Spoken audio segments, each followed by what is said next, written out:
Assalamu alaikum, hello and hi to everyone who are watching this video all around the world. First of all, please subscribe this channel and press bell button to get latest video. Now our topic is very important today because it is not a future program. It's not a backward. It is about history. So what we are standing here, where we are standing here, what we can do better. It is based on this video. You can watch it, and all video are in Urdu. So please watch it till end.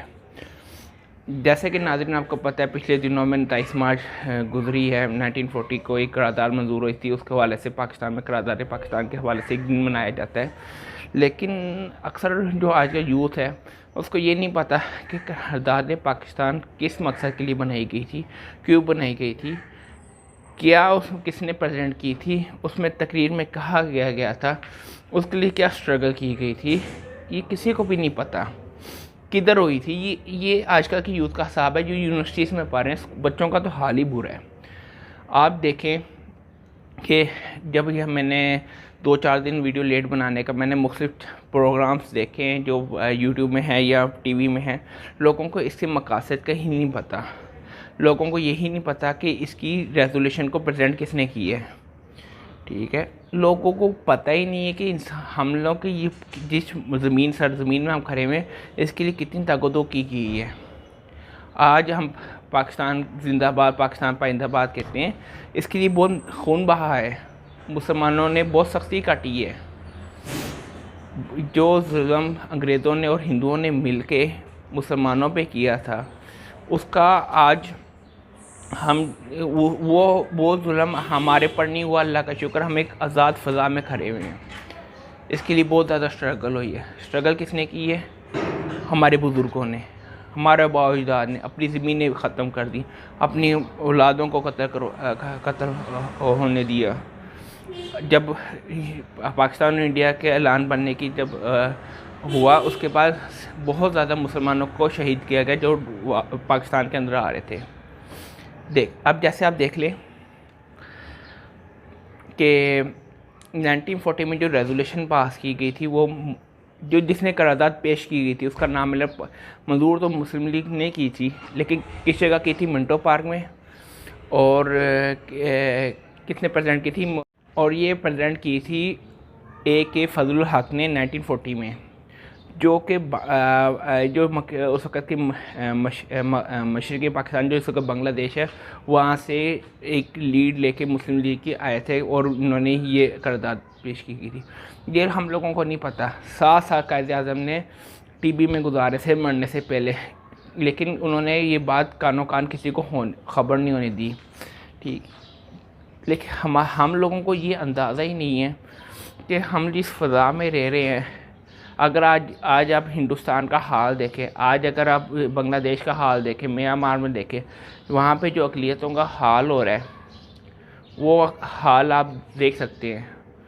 ठीक है, क्योंकि जो भी मामलात हैं, जिस तरह भी मामलात हैं, आप एक फ़ज़ा में रह रहे, अपनी इंडिपेंडेंटली जॉब भी कर सकते हैं, आप जॉब कर सकते हैं, आप बिज़नेस कर सकते हैं, आप अपना आज़ादी से घूम फिर सकते हैं, आप अपनी मजहबी आज़ादी से गुजार सकते हैं।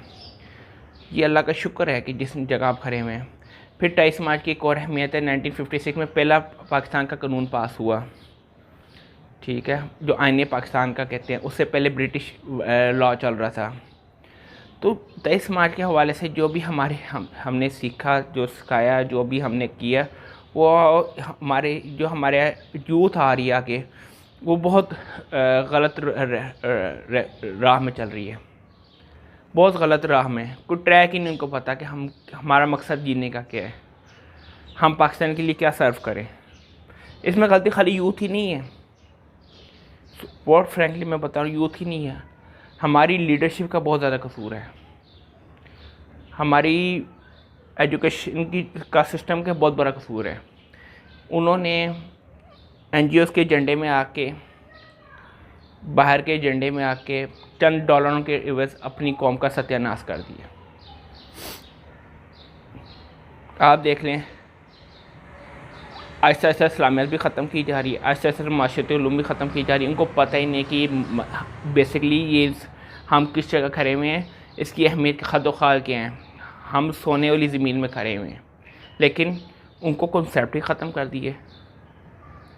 आज अगर आप थोड़ा पैसे कमाते हैं ना, तो आप अब ज़्यादा से जो मर्ज़ी गुजारा करें, लेकिन आप बीफ खा सकते हैं, मटन खा सकते हैं, चिकन खा सकते हैं आप मुख्तलिफ। लेकिन अब इंडिया चले जाएं, इंडिया में आपको कुछ भी नहीं मिलना।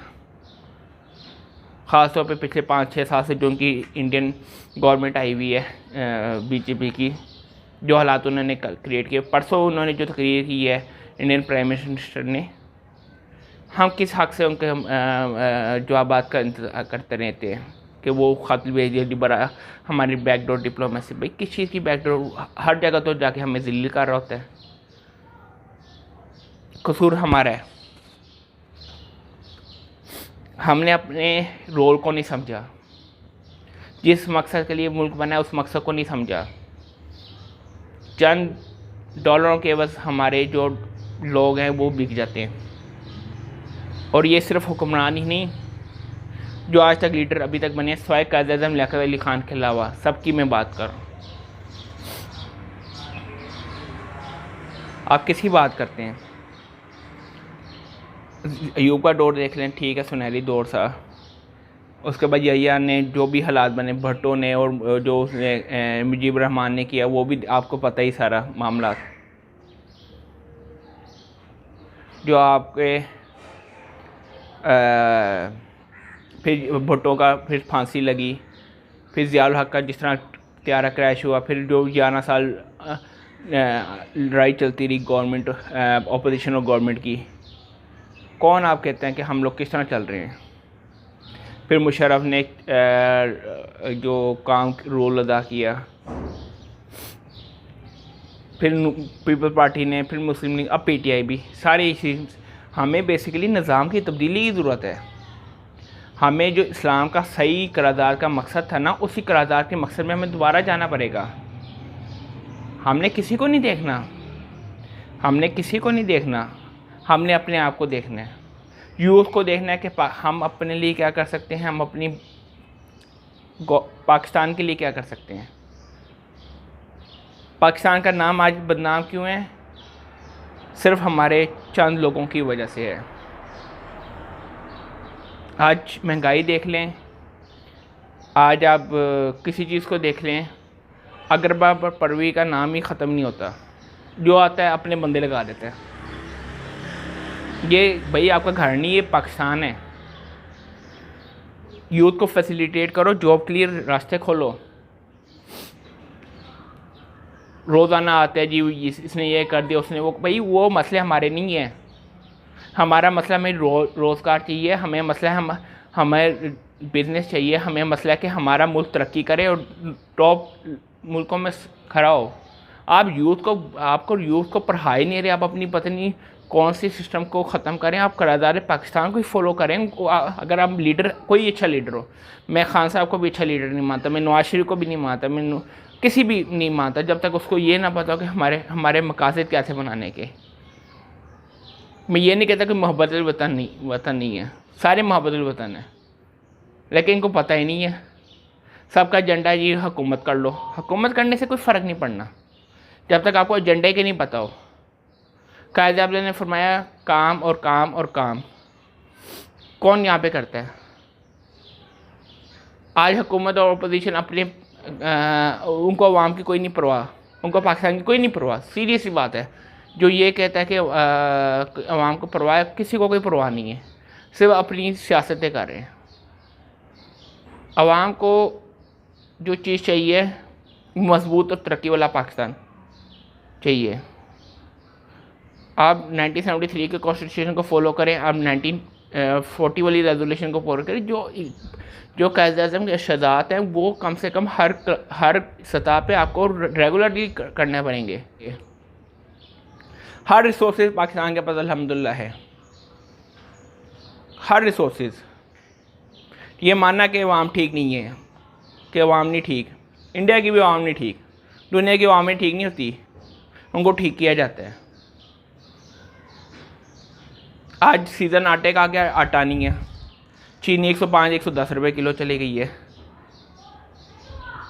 5 रुपये 65 पैसे बिजली महंगी कर दी है 2 साल में, ऊपर से सरचार्ज अलग कर दी है। IMF का हम अपने आप को गिरवी कर रहे हैं। हर गवर्नमेंट आती है वो IMF का गिरवी हो जाए। भाई अपने आप को सुधारो।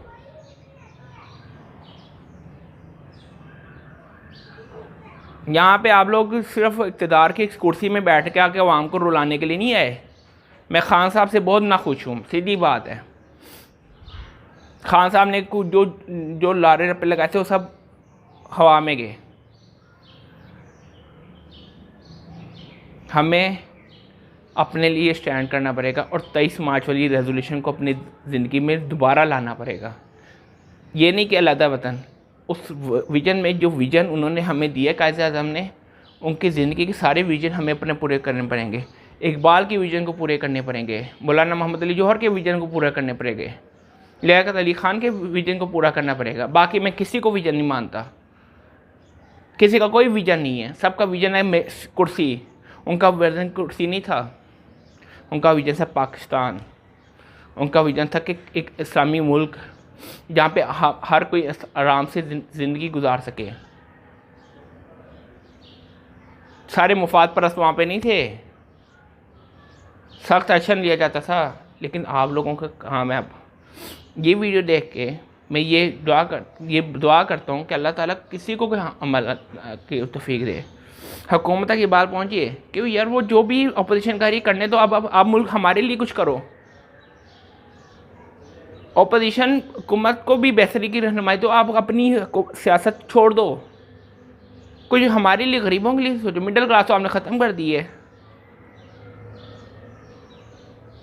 आपके लिए यही मेरी दुआ है कि ये जो मसले मसाइल मैंने डिस्कस किया, किसी का दिल आज़ारी हो तो मुझे माफ़ कीजिएगा।